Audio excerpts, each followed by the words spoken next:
everybody, and welcome to ET Garage. And Chinese intake is off.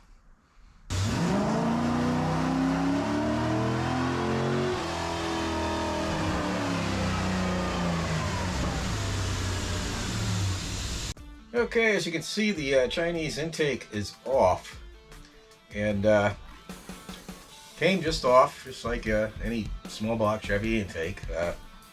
Little extra things like the fuel fuel injectors and fuel rails and regulator, and I'll have to get all that out of the way. But otherwise, it's just like removing any small block Chevy intake or any pushrod D8 intake, really. I got the tune port one all cleaned up, and I went ahead and port matched it to the gaskets. Opened up the ports a little more. They were port matched for 1204 gaskets, and these heads used 1205. There was such little difference, actually. I could have probably just left it. There were a couple of ports that I felt needed more cleaning up, so I went ahead and did that real quick this morning. There are a couple of modifications I need to make to the tune port, and that is the two center bolts on the intake. Like these here, I had to modify.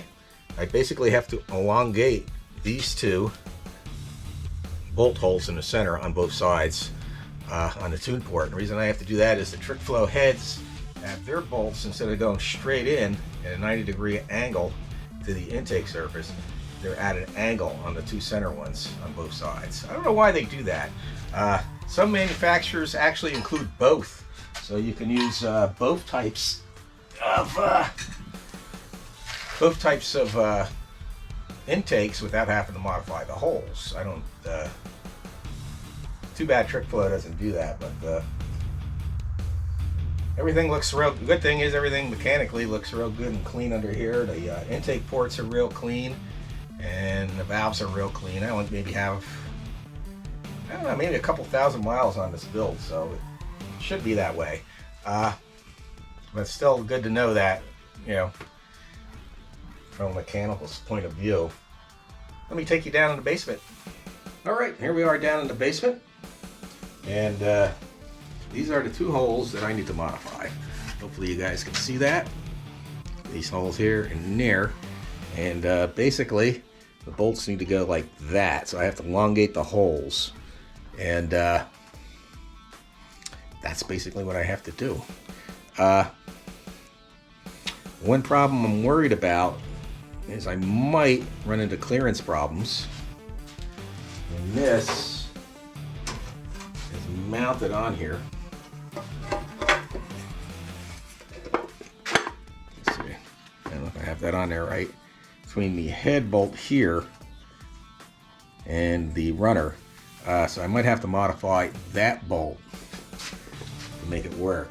But, that's no biggie. Right now I'm using these stainless steel Allen head bolts, which have a pretty high head. If I have to, I can go to a regular 6-point hex bolt-headed bolt and turn it down.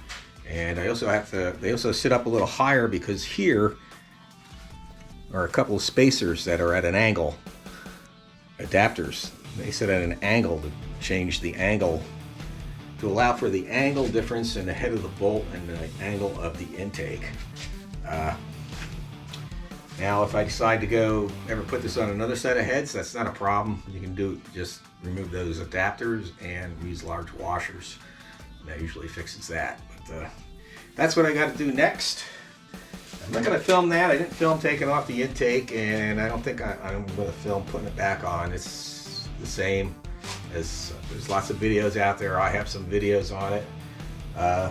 It's just a matter of patience, getting your surfaces clean, making sure you seal up the China walls really good, especially the rear one. That's about it for this video. It's just a short one, and everybody have a great day, and God bless.